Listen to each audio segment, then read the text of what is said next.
You're listening to the Life in General podcast with Tom and Jaye. An hour of informative commentary on today's headlines, current events, and what's going on around the world and around the corner. And now, here are your hosts, Tom and Jaye Darden. Hey everybody, welcome to the Jaye and Thomas podcast. Hope you all are doing well out there. This is episode number 25. Hope you all enjoyed the title of the last one, the OK Corral in Nashville, which was something that just kind of took us all by surprise. At least me, myself, and I, the guy who lives here, and Pops over there in Ecuador was the first one to hear about it. So that was kind of wild. We're going to start today's episode off like we do all the other ones and ask the man of the hour how he's doing and how things are going down there in sunny Ecuador. So, hey, Dad, how are you? I'm doing very well, very well. We had to go to Guayaquil yesterday, which is the big city with the international airport. Well, it seems to be that crime is so out of control that the president has declared a state of emergency, crime in Guayaquil. He's declared a state of emergency and he's sent in the military. And so they can just stop whoever they want to. See, down here, you don't say anything. Yes sir and no sir. 3 bags full, because they're not playing down here. Yeah, but it was interesting because the guy that took us, he's bilingual, and he was telling me, he said the crime down here has reached such a proportion that people down here can be talking on their phone at a red light with their windows down. Now they ride with their windows down here because it's fairly pleasant. Unlike in the U.S., where they always ride with them all the way up. Nobody rides with their windows down. I was going to say, they might be riding with them down because it's so hot and they don't have any AC. Well, that could be too. But when they pull up to a red light and they're on their phone, people are just walking up and reaching in the car and snatching their phone and running off. It's that blatant of criminality that's going on. Right. Yeah, they're robbing you at the red light. Wait, did that come out right? Yeah, robbing you at the red light. It did. However, you'll have some people out there who would be happy to lose their phone because they're not getting shot, right? You're going to have some folks out there true, who are going to say, well, at least I'm not getting shot or tear gassed by the police, air quotes. Well, that's true. And instead, they'll just lose their phone, which they can't easily pay for another one. And so it's kind of like pick your proverbial poison, right? However, you might have crime running rampant because there are less guns around. And so it's like a catch-22, right? You hear, or I saw online somewhere the other day that said in Australia, their kids don't know what active shooters are. They don't have those kind of drills and stuff down there because they don't have any guns. And that was like a high point to their argument, you know? Right. Well, it's it's gotten out of control down here.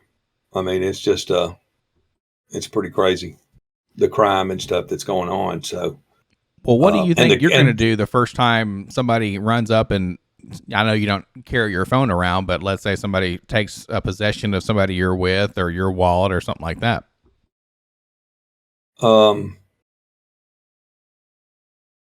It's going to depend on the situation, because most of the time I have my pocket knife with me. Sure. Or I have I don't know what you call it, but the stick that you flip out like that and it comes out. An asp? Could be. Or a baton? With the ball on the end, and it becomes a baton. Yeah. So I'm too old and large to be running after anybody. But if I can pull that out fast enough, yeah. I don't know, we'll have to see. Well, I've got so much rage and madness built up inside me. I'd hate to be on the other end of that stick if I caught up with somebody. That's just all I'm saying. Well, hey, that's very fair. However, you say you have all that built up. Where does that animosity coming from? People taking shit that doesn't belong to them. People not working and expecting money, or people foolishly spending their money, I guess you could say. It's just, there's so much wrong right now that it's not even funny, man. I mean, there's so much wrong going on in the world that I mean, the list is long. I can make it up for next week if you want me to. All the wrong things that are going on, but something that I think that you and our lovely viewers out there should do is understand a couple of things.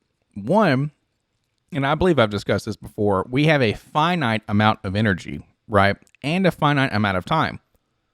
So if there's a lot of animosity or rage building inside you, well, it could be that you're focusing on the wrong things.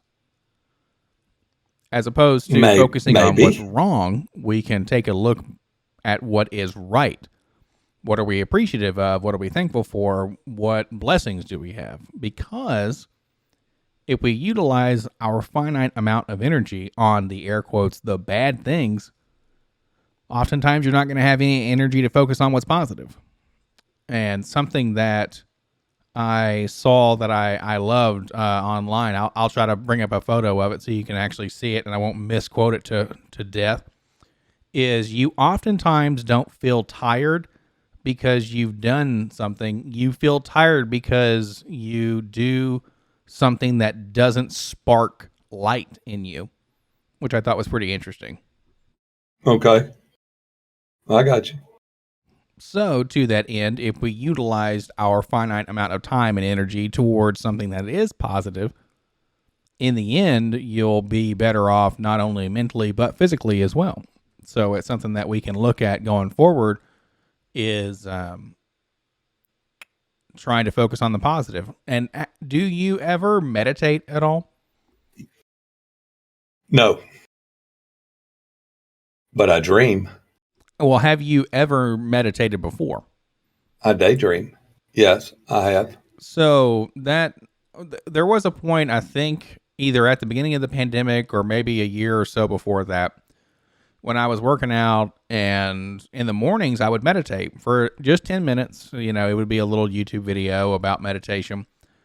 And honestly, it was awesome. There was something that it would spark where every interaction afterwards that day, after I affirmed a few things with myself and the universe, that I would be able to say, oh, well, I'm thankful for these things. And that would always stay in the back of my mind for that day.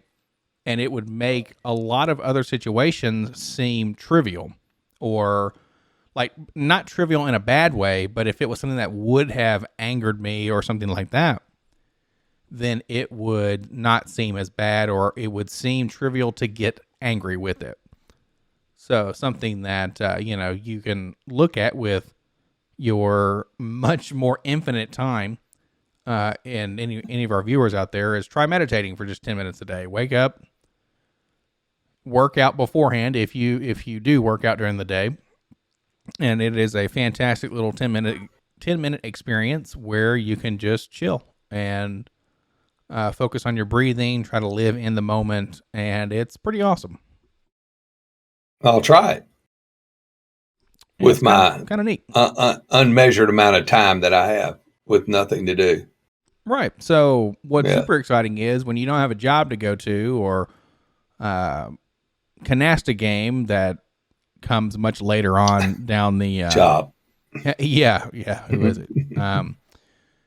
You can do that before, you go play cards or go work out or whatever, when you wake up, and it's pretty cool. So I started boning up on my blackjack. Okay. Just to practice a little bit. Yeah. Are you looking to take some casinos down or something like that? What's the deal? Well, no, they play. We play Texas Hold'em like once a month. Sure. And it's a $5 buy-in, and they give you so many chips, and it's just the regular local people. But there was 10 of us last time playing, which that made the pot be $50. That's a lot of players. Yeah. So, and Bo used to be a professional dealer. So he's got the deck of cards and he's got the chips, and he knows call, raise, he knows all of that stuff. So the blind and the river and all that, whatever all that stuff is. And so the way we do it is whoever has the most chips at the end, we broke it down into three things. It was $25, $15, and $10 for the $50 pot. So one of the ladies won the $25, and then Bo hit the 15, and I got the 10. So yeah, we got our two $5 buy-ins back, but we had a lot of fun, and there's food and frolicking fellowship. So yeah, it was something to do, so we do that once a month just for fun. But I've never played poker before, and I played a lot of blackjack at casinos across the country as a truck driver. Yeah. So spending your money wisely, as some would say. Yes. The most fun I had was in Baraboo, Wisconsin, at a casino up there, and I don't even know the name of it. I was going to say that does not sound like a real place. Yeah, it is, and I popped them for like $600 before it took $150 investment and left there with $6. So there you go. I come out about $450 a head and a headache. Mm-hmm. So yeah, because I was playing in Wheel of Fortune in the high dollar section. So, what is humorous is after going to Vegas and speaking with all of my air quotes professional gamblers, they say that Wheel of Fortune is one of the most awful games to play there because the payouts are so low. Because your big win is the wheel, where a lot of other games, the big payout is just a payout. You don't have to hit the wheel.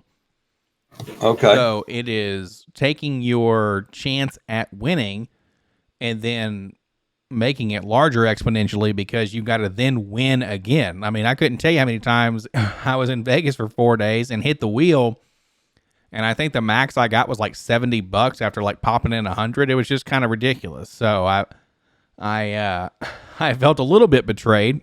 I was like, yeah, this is Dad's game. This will be fun. And then I was like, yeah, that old bastard, he's leading me astray. They've got the games rigged now that one Darden's won, no other ones will, for the Wheel rest of Fortune. That's right. I will say this. It is very appealing to hit the wheel, and you're like, oh my goodness. But of course, once you realize the proverbial deck is stacked against you, it's less exciting, right? So and it almost looked like they had the wheel. It's almost as though they've shrunk the payouts, if that makes sense. Right. Did when the wheel stopped, did it kind of shake a little bit? That always made me wonder because no. Turn around and then it was this is all very precise, very. You get $30 after you spent $58 or whatever, and I'm thinking, well, at least I won. And then you look at your chip pile, your proverbial chip pile, and like, well, there you go. Okay, I won that. How did you do on your back. dice? How'd you do on your dice game, on your craps or your roulette? So that was the first time I interacted with craps. I did not play very much at that point in time. I then got a digital, I got an app on my phone that I could play craps on later. But the first experience I had with craps, I was not in my normal state of mind, and I kept throwing the dice, and it was hitting the people at the end of the table. And I told my buddy, I'm like, am I doing something wrong here? And he said, you're doing everything wrong, but are you having fun? I said, I'm having a great time. It was fantastic. And the best part is as the hook comes out and takes all your money back. The best part is the people weren't even getting mad that I was throwing dice at, technically, because they were winning. So they didn't care on the slightest. They're like, keep hitting us in the face with these dice, man, because we keep winning. No kidding. Man. They didn't make you throw over again and bounce them off the wall and stuff? They do. Like, if it goes over the wall, it's out. You got to re-roll and whatnot. But it was hilarious because, I wasn't playing that to win, but it is a very fun and exciting and energetic game. Right. You have a lot of people, and people are doing well. So. Oh, that's cool. Yeah, cards games are pretty somber, blackjack or poker or stuff. Right. They're because it's just you versus the house. Right. Yeah. It's you versus your one dealer, and the dealer doesn't want to be there, and you're not tipping very well, and you're losing, and then they're not winning anything because, they make a lot of their money off of tips. Well, if you're not winning, you're not going to be tipping very well. So to that end, it's like I don't know, kind of a catch-22 that makes there. sense. Yeah. That's true. Very true. But yeah, I don't know. It's kind of wild, but we'll have to see. When I'm back in the casino, I'll definitely have another craps story and let everybody know how poorly I did at the game, because the Iron Cross is a bad strategy, or the 3 Monty or whatever is bad or whatever. So we'll see. We'll have some fun with it and mess around. So. There you go. Well, the shipping companies won't use the ports in Florida. So I've been as a truck driver. I've been to the port in Florida, Jacksonville, and picked up freight. And I've been to the port in around the Houston area. So why do you think it is that they won't let Texas and Florida help alleviate the supply chain crisis, as everybody's calling it? Why do you think that is? When I was looking this up, when you kind of posed this question, so I was looking at kind of a few things on here of why that potentially would be the case. And it seems as though you either don't have the right infrastructure, or they don't want to lose money potentially from the other side of things, if that makes sense. Because, the ships and the yards and all that stuff, they don't want to lose money to go elsewhere. Also, that would, like, logistically, no pun intended, be a nightmare, because then things that go into California and get out to California and stop, well, now they got to go from Texas, they got to go from Florida, and it's going to cost everybody a lot more money to not go into the port in which they were chartered for. But if they're chartered for the Savannah, Georgia port, what would be the difference? If it's going to California from Savannah, Georgia, it's going from coast to coast. Well, one of the reasons also is that you're having issues with rails, like the infrastructure going back and forth. You're having issues with chassis. You're having issues with drivers. You're having issues with people not being able to process everything. I did see something where Biden is going to try and open up or keep open the ports at LA for up to 24 hours for a short amount of time to try to make sure, they can churn through all that. However, not all the ports in Florida and in Texas have the infrastructure for it. And also they might not have the rail yards for it. As a driver, you were talking about the driver shortage. As a driver, I saw today that they are going to try to use the National Guard. The drivers in the National Guard have to have the same license, have to have a CDL. Sure. To drive a CDL to move that around. Yeah, to drive military equipment. So they're under the same regulations as a truck driver was. It's all federal. Oh, that's kind of cool. They were going to bring in National Guard and drop them into empty trucks and have them help the container, help the driver shortage of moving the freight. And I thought that's interesting. That's kind of cool. Like it's something where we have folks. I mean, it would be much easier on us in the job that I'm in to have the ports not have freight sit there for days or weeks. Right. However, it seems that the military could be used for better purposes, but to that end, if you're not fighting anybody right now and you have the manpower, why not do it? Especially since our military budget is one that is, I don't know, it's like it used to be, I don't believe it's this way anymore. It used to be like the top 8 countries, we had a military budget that was equal to the next 8 countries in line for military spending, if that makes sense. Right. Well, they've cut that budget because they don't want the military to, speaking of the military, have you seen the Hypersonic Missile launch? I did look that up once you said that. I didn't, or once you mentioned it, I didn't see any sort of things like that on the outlets that I'm into or that I've seen, but it is something where we'll have to kind of keep an eye on what they're going to do with. I mean, a hypersonic missile. That's something where I was discussing that with my friends over this past weekend when we went up to Indiana, and they said that the first hypersonic missile that is successful, it's over, because the missile defense systems that anybody has right now can't defend against it.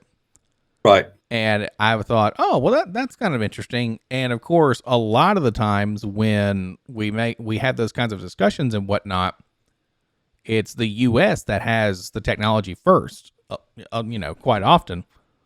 But when you mention that Russia and China are starting to do missile tests, and some of them very well may be for hypersonic missiles and things where,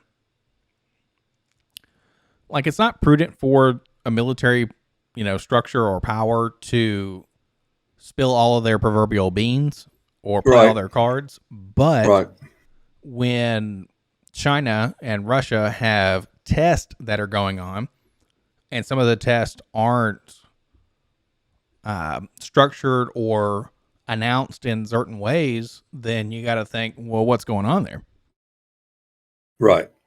Well, the hypersonic missile travels at Mach 5. That's 3,800 miles an hour. Yeah, it's something like 20 something times faster than the speed of sound, something like that. It's ridiculous. China did a launched one last week, and Russia launched one 2 weeks ago. China's went up, did whatever they were going to do, came back, and it missed its target by 24 miles. Oh, wow. But if I don't know what they were shooting at, but if it's nuclear, 24 miles and nothing. If it's nuclear, but to catch China's test flight caught America by surprise. Well, I mean, even the Secretary of Defense was like, we didn't know this was going on. We didn't even know this was happening. But I don't think people out in the world realize that we're well within striking distance. Oh, well, sure. Well, something that was really cool was they were, well, I say cool. That's up to interpretation. They were talking about the angle at which you'll be attacked from, because tactically we have the northern part of where a missile from China or a missile from where we think it'll come from Russia would come. It would come from the north, right? We have that pretty well secured. However, with a hypersonic missile and also being able to travel outside of the atmosphere and back down, you could circle the globe the other way, and you have much weaker defenses on the south side of the United States in terms of missile defense, which I thought was kind of wild. They said you might have 1 to 2 minutes notice before it hits you, where normally they said you might have 30 to 45 minutes notice before a nuclear attack is successful. But they said with the hypersonic, you got a minute, maybe 2. Well, then you better get inside your refrigerators. I'll have to try to cut in Indiana Jones when he is about to get nuked in 7, 6, 5, 4, 3, 2, 1, 0.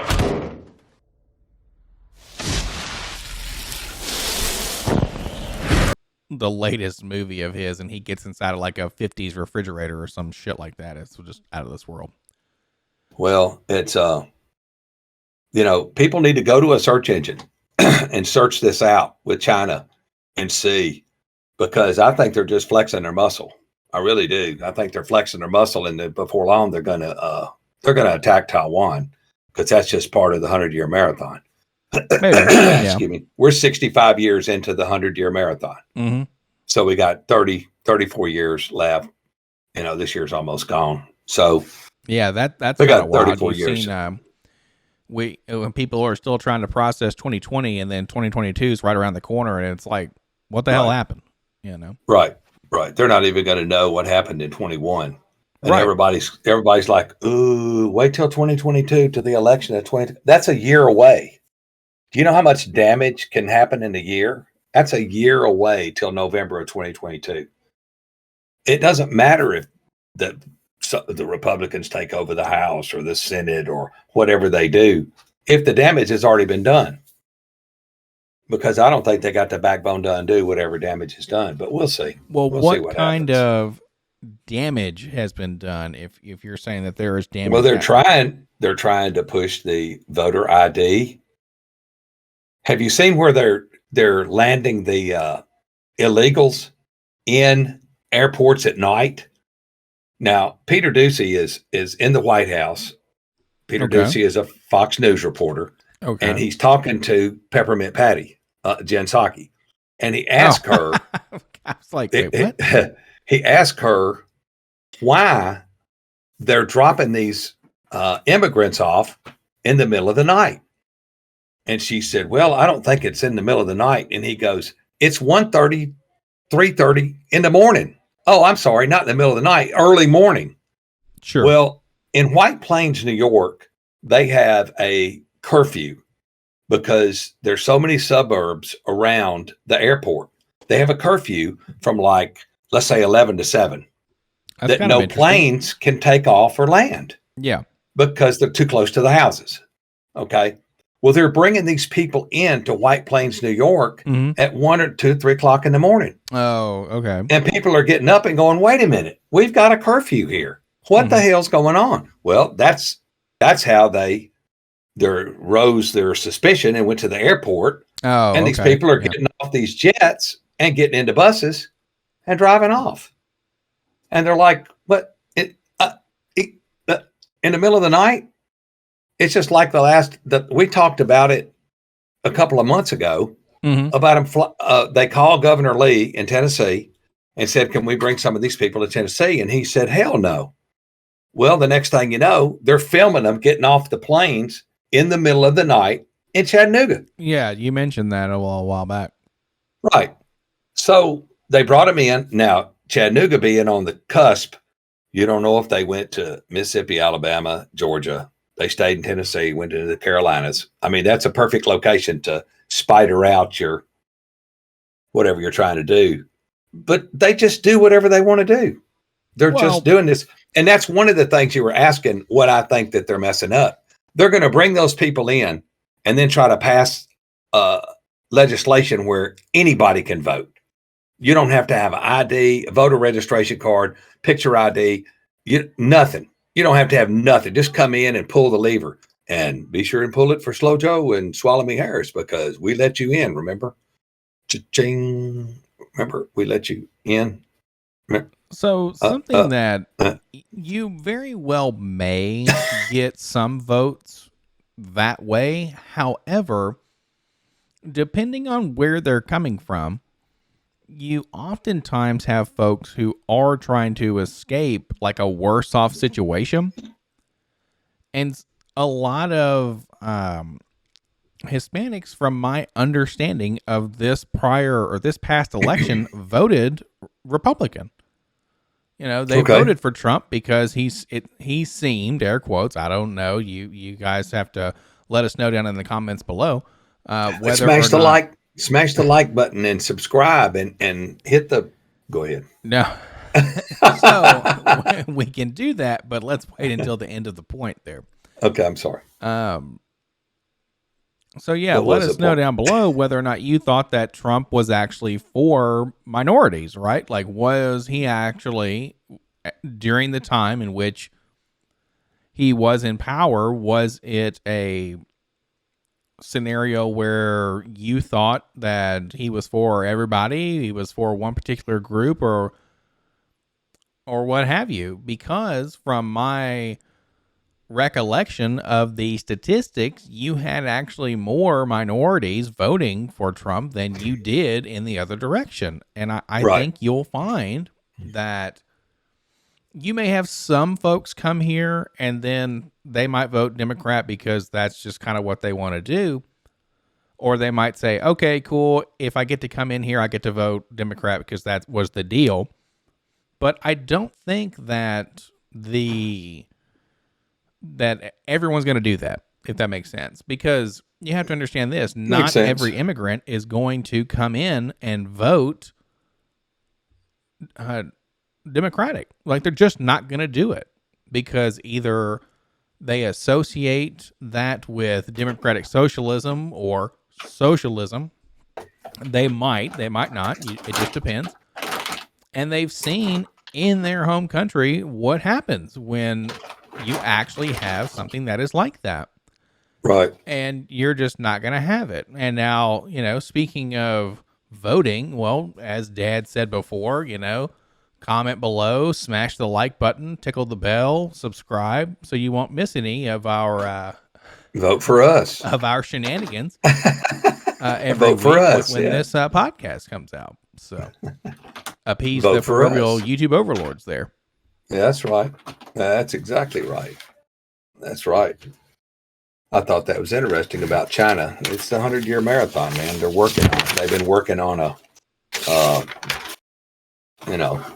they've been working on that shit for a long time. They're just motoring along. Well, they may very well have a plan, but I mean, we all have a plan.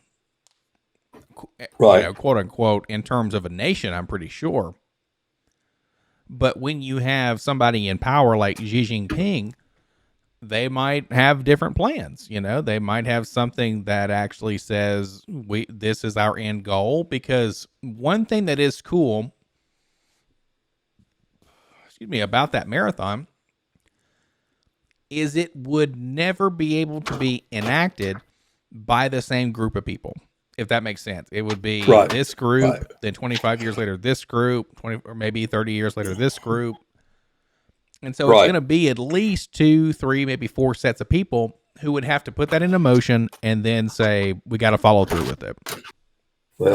But so, and something that is kind of cool, and it kind of goes along with the, with what's going on. Did you see that William Shatner went up in a rocket here recently? In one of Jeff Bezos' rockets? No, I didn't. That's pretty cool. But that dude's 90. He's the oldest person to ever go into space. And so, finally you got Captain Kirk, man, just going up there, dude. And he was flying around and stuff. And in the big dick-shaped rocket. And it was absolutely wonderful because he was like an Austin Powers villain, in a big penis. And it was wow. He was cool. However, something that will be very interesting in my lifetime, maybe not yours, but we'll have to see how fast technology moves, is space travel. Would you ever go to space if you got the opportunity? No. Why not? Because I'm afraid of heights. That's very fair.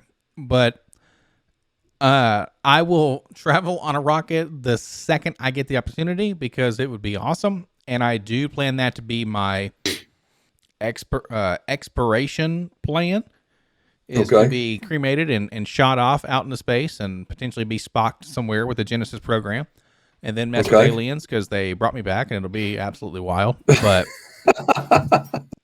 yeah, that'd be like super cool, man. I can't wait to go to space. That'll be awesome. Okay.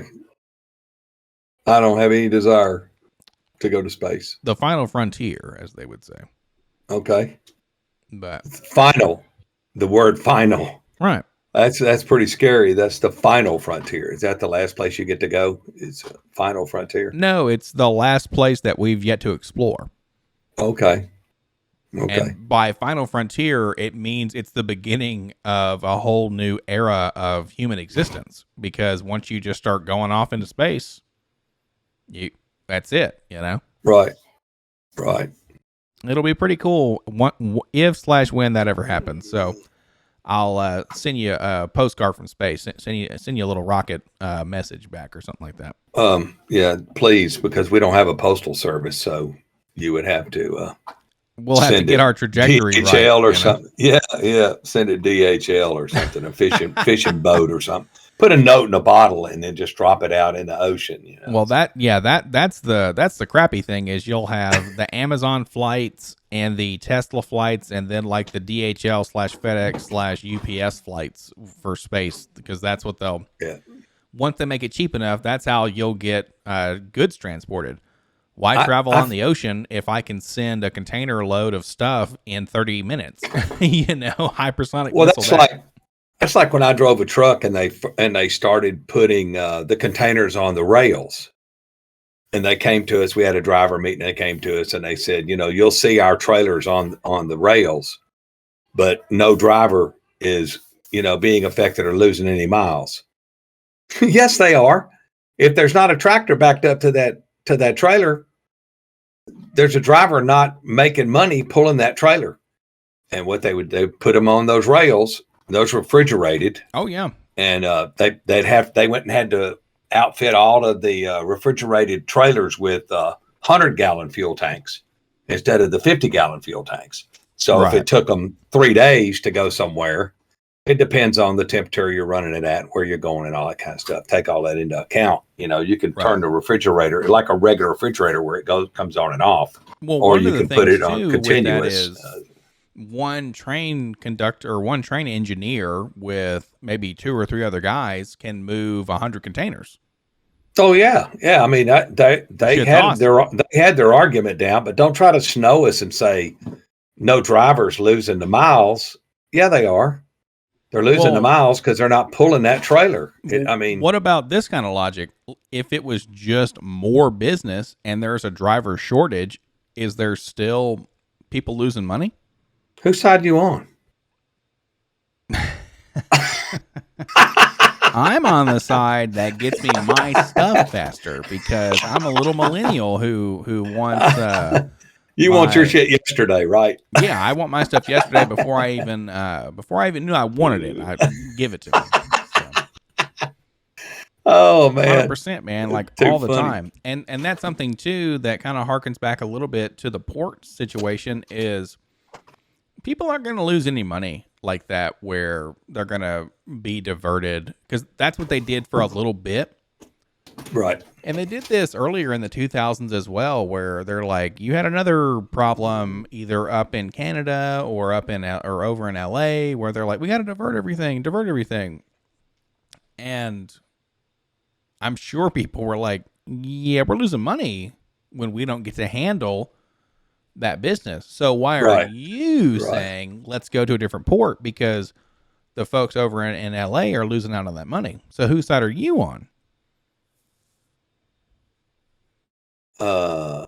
I'm on the side of the port that's down the beach down here, that's just taking stuff and going in and out. That's the side I'm on.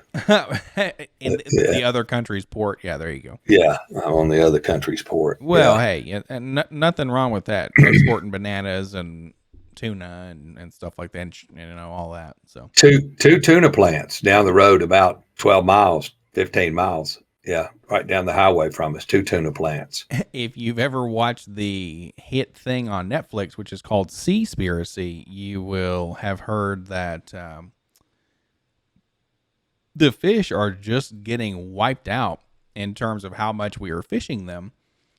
And also, the greatest percentage of stuff that is debris and garbage in the ocean has nothing to do with plastic straws, bullshit like that.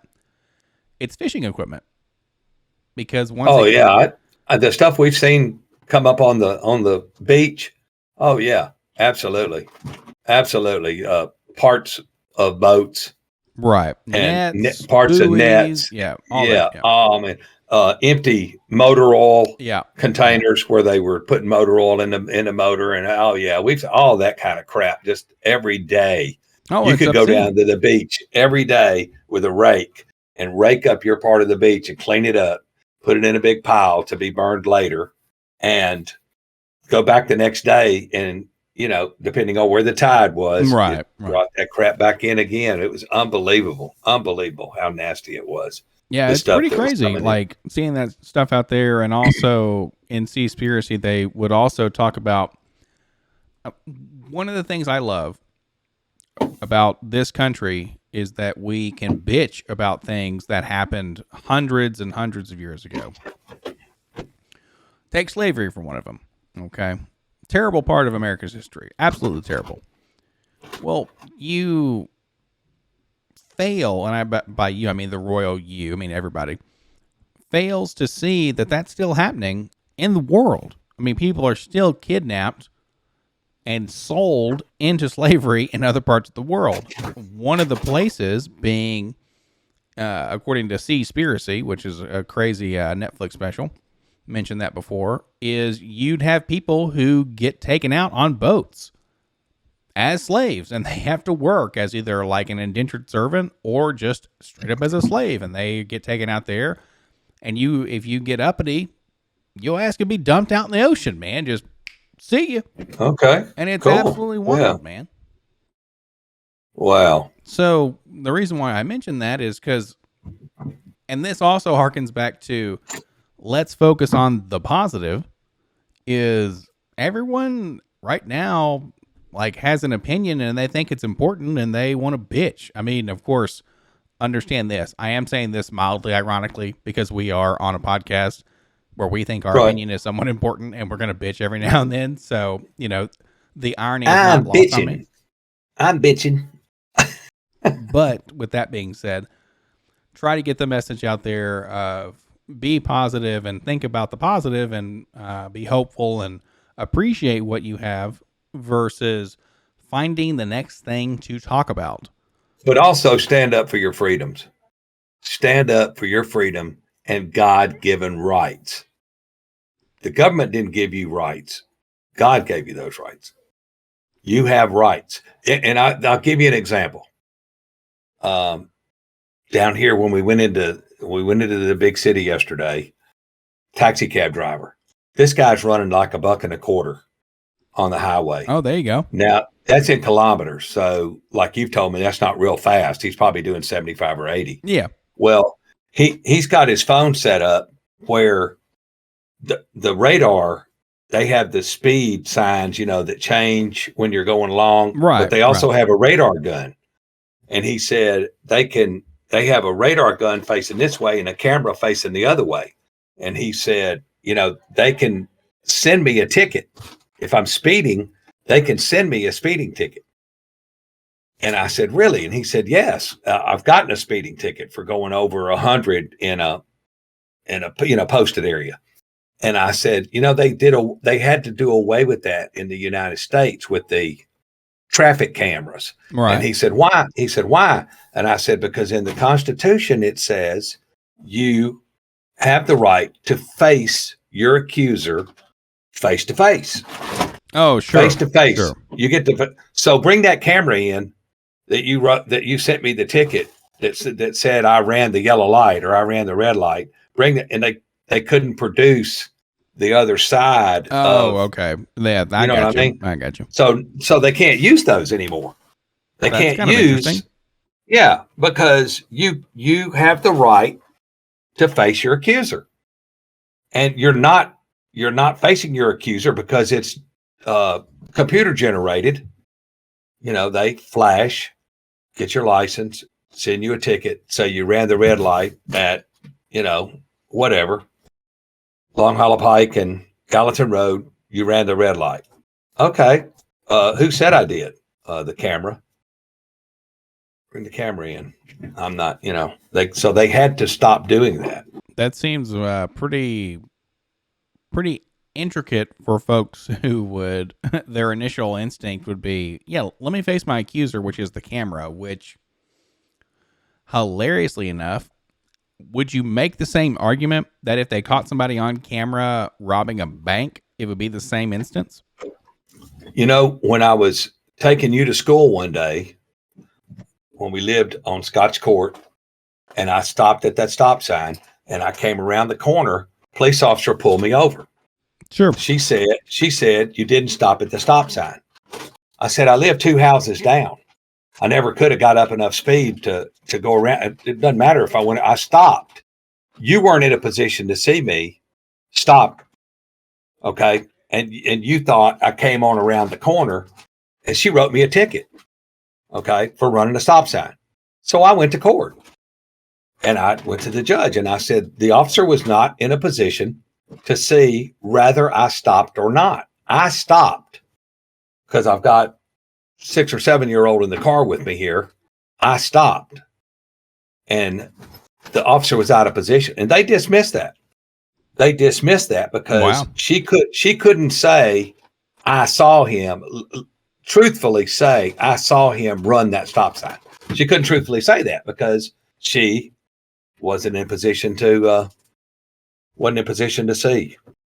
And you know, if I'm wrong, I'm wrong. I'll admit it, and I'll take the ticket, and I'll go on, you know, about my business. But no, I stopped, and then I took off, and there you go. Well, you know? okay then. That's like when I got pulled over one time in North Carolina. Mm-hmm. The officer pulled me over. I was driving my big truck, and he said, he said, you know why I pulled you over? I said, yes, sir. I was speeding.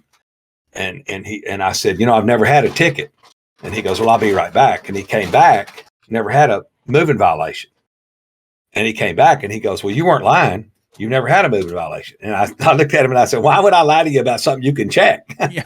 I mean, yes, you mentioned that before. I'm not going to lie to you about something that you could verify, dog. You know, right? So. That was something that was pretty humorous in terms of that was an earlier episode of only lie when they can't verify it. Right? When they can't verify it, yes, absolutely ridiculous.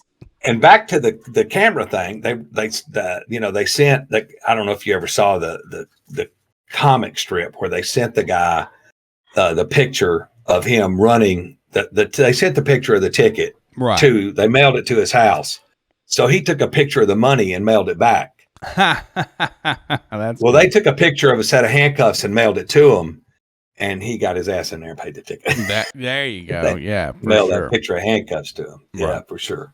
Well, pretty funny. You know, I don't know. It's something that some people out there, I don't know of anybody in our audience who wouldn't believe this, that there wouldn't be a higher power. But when you say there's God-given rights, some people would argue that there is no such thing.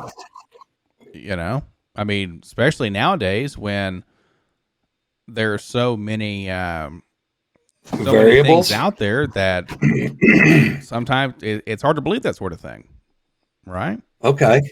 Then we're going to burn your house down. Where you live. How about that? I mean, please don't. Will be all I can say to that. So, but they, I mean, honestly, the air quotes, the rights that we have are only as powerful as we allow them to be, if that makes sense. Because if a majority of folks believe in that, then they have strength, right? Right.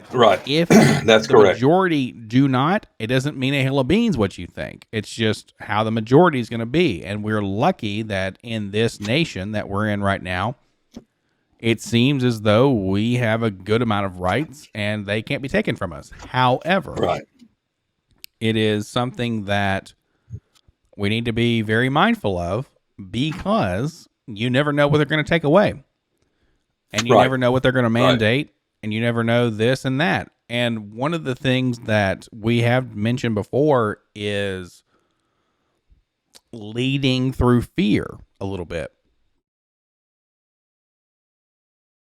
Where this will kind of be a decent segue into our next thing is, Colin Powell, right? They had him, God rest his soul. He was able to escape this mortal coil. He passed away, and it was something where they wanted to make sure that people were not mentioning that he was as vaccinated as a person could be, and they, didn't know if they should rule his death as a COVID death. Now, understand this. The dude did have cancer. He was fighting other things. However, it seems as though they don't want you to mention that because people at that point would become, air quotes, vaccine hesitant. Right. Well, if your product was good enough, why would you care what the spin on it was anyways? Right. And also the efficacy or the efficiency of these vaccines that we have now Pfizer, the one that I'm on, months later, the vaccine stops being as effective. Right. Which is wild. They say Johnson & Johnson goes down to 3%, man, after so many months. And it's something where it's just wild that they want to put their spin on it and control the narrative. It was just like something that I saw this week online was, Joe Rogan had Sanjay Gupta on his show, and he was saying, why is CNN talking about me taking horse dewormer when he was taking ivermectin?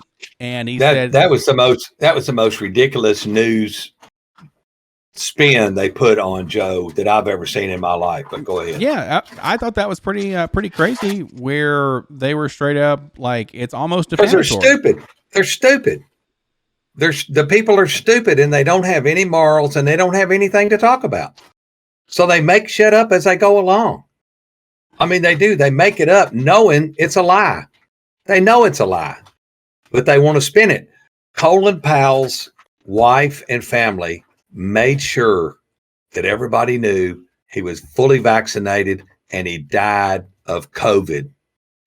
They made sure that everybody knew about that.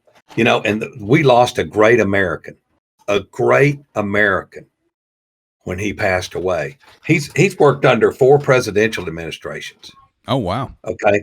He was the very first African-American Secretary of State. He was a 4-star general. He was commander of the Joint Chiefs of Staff. I mean, he's gone all the way up the ladder. I mean, he started with ROTC in high school and then went into the service from there. And, I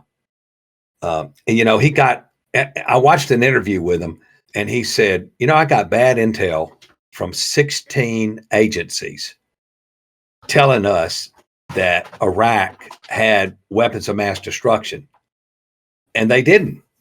That we went in there and checked, and they didn't.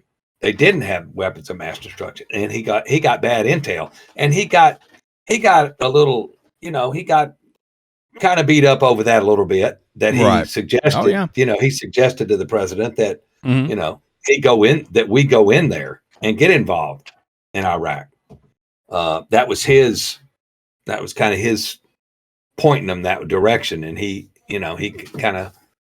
paid for it. Let's put it that way. But he got bad intel. How do you get bad intel from 16 intelligence agencies? They're not very smart. That's an oxymoron. Intelligent agency. If they got bad information, really?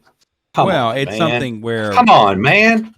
Understand this. Intel doesn't have to be good intel. It just has to be intel. Now, when you say intelligence, I think that more so means they have information, and it might be good, it might be bad. You just never know. But it's what 16 of them? 16 agencies, he said.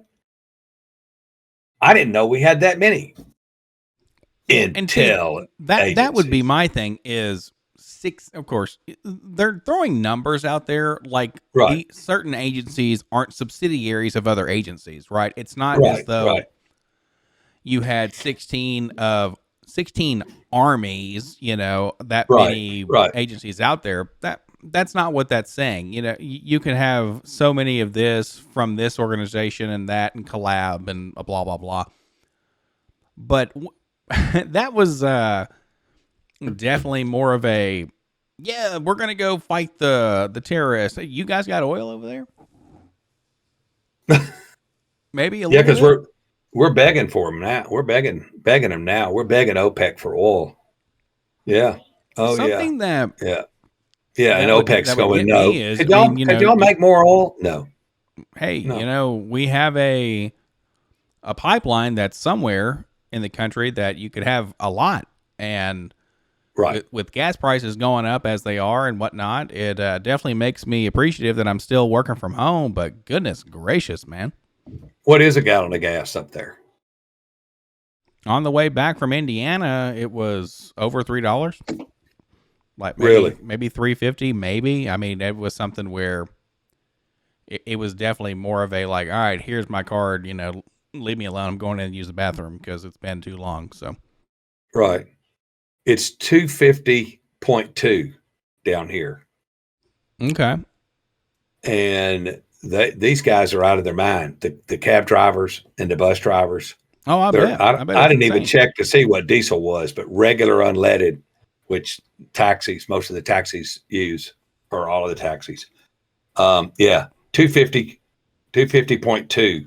And at one point, I remember coming down here and visiting, and it being $1.38. Oh, yeah. Well, I'm wondering down there why, in certain countries and their infrastructures, why we aren't pushing electric, if that makes sense. There's been an explosion of electric, I say e-bikes, not electric scooters, but e-bikes. They've got the pedals. I haven't looked in to see what the pedals are all about, but the e-bikes, you can buy one for $450, $550 down here. Well, that's huge, because if you buy one that's got 2 seats, there you go. You can carry a buddy and a friend.